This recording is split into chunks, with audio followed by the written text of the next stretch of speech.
हदीस में आता है रसूलुल्लाह सल्लल्लाहु अलैहि वसल्लम ने फरमाया कि जब किसी बंदे से गुनाह होता है और वो अल्लाह के सामने हाथ उठा के तौबा करता है तो अल्लाह फरिश्तों से कहते हैं कि देखो ये मुझसे तौबा कर रहा है ना, तो इसको यकीन है कि कोई खुदा है, कोई रब है जो इसके गुनाह पे सज़ा भी दे सकता है और मुआफ़ भी। हालांकि अभी अल्लाह ने सज़ा दी नहीं है, कोई नज़र भी नहीं आ रही सज़ा इसको यकीन है कि मेरा कोई रब है जो इस गुनाह पे सज़ा भी दे सकता है और माफ़ भी कर सकता है, तभी ये मुझसे गिड़गिड़ा के माफ़ी मांग रहा है। तो मैं इसके अमल की लाज रखता हूँ। इसका ये ना, बहुत से गुनाह करते हैं, नहीं हाथ उठाते अल्लाह के सामने, और अल्लाह को देखने के बाद तो सारे ही हाथ उठाएंगे, तो फिर तो सारे उठा लेंगे हाथ, तौबा करेंगे।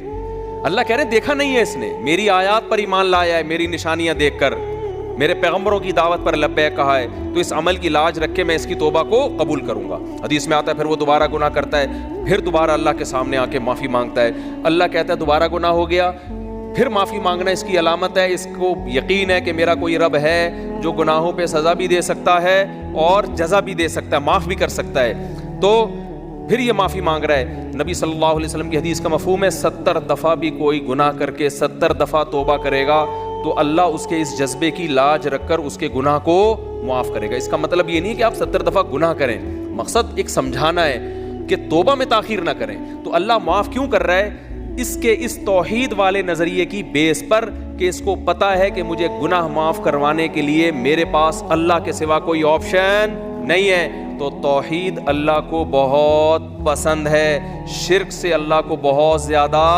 नफरत।